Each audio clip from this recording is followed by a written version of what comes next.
Welcome. Today, we're shedding light on a serious health concern: oral cancer. This video will provide a comprehensive overview, covering everything from the causes and symptoms to diagnosis, treatment, and prevention. Understanding oral cancer is the first step in fighting it. So, what causes oral cancer? The primary culprit is tobacco use, including smoking cigarettes, cigars, pipes, and using smokeless tobacco products like chewing tobacco and snuff. Excessive alcohol consumption, especially when combined with tobacco use, significantly increases the risk. Human papillomavirus or HPV, particularly HPV-16, is also a major factor, especially in oropharyngeal cancers, which are cancers in the back of the throat. Other risk factors include prolonged sun exposure to the lips, a weakened immune system, and poor nutrition. In some cases, oral cancer can occur without any clear risk factors, highlighting the complexity of the disease. Now let's explore the pathophysiology of oral cancer.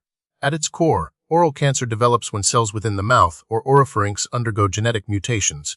These mutations disrupt the normal cell growth and division processes, leading to uncontrolled proliferation. These abnormal cells can then invade and destroy surrounding tissues, including the tongue, gums, cheeks, and jawbone. Over time, these cancerous cells can spread or metastasize to other parts of the body, such as the lymph nodes in the neck and eventually distant organs. The specific genetic and molecular mechanisms driving this process are complex and vary depending on the type and location of the cancer. Oral cancer affects people worldwide, but certain populations are at higher risk. Epidemiological studies show that it's more common in men than women, and the risk increases with age, typically affecting individuals over the age of 40. Geographically, Southeast Asia and parts of Europe have higher incidence rates. Socioeconomic factors also play a role, with individuals from lower socioeconomic backgrounds often facing a greater risk due to factors like limited access to healthcare and higher rates of tobacco and alcohol use. Understanding these trends helps us target prevention efforts effectively. Recognizing the signs and symptoms of oral cancer is crucial for early detection. Be vigilant for any sores or ulcers in the mouth that don't heal within 2 weeks. Look for white or red patches on the gums, tongue, or lining of the mouth.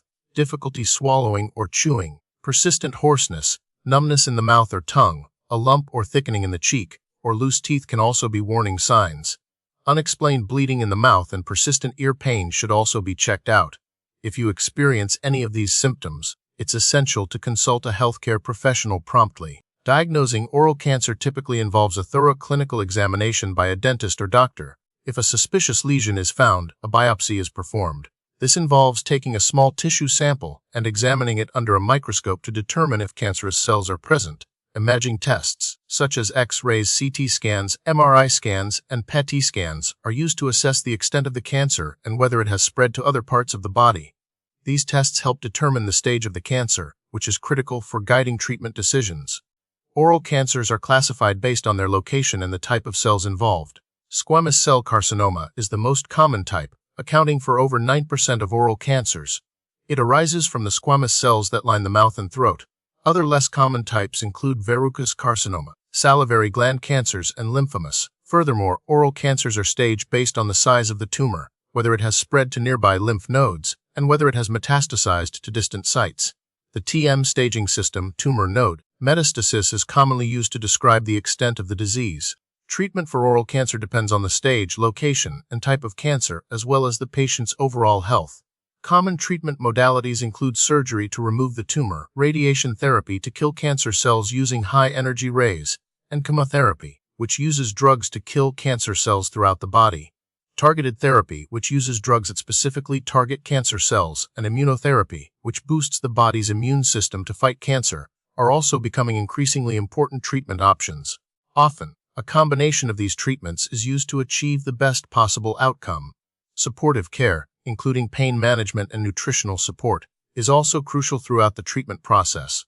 Prevention is key when it comes to oral cancer. Avoiding tobacco in all forms is paramount. Limit alcohol consumption. Get vaccinated against HPV, especially if you're within the recommended age range. Protect your lips from excessive sun exposure by using sunscreen lip balm. Maintain good oral hygiene, including regular brushing and flossing, and visit your dentist for regular checkups. A healthy diet rich in fruits and vegetables can also help reduce your risk. The prognosis for oral cancer varies depending on several factors, including the stage of the cancer, the patient's overall health, and the treatment received. Early detection and treatment significantly improve the chances of survival.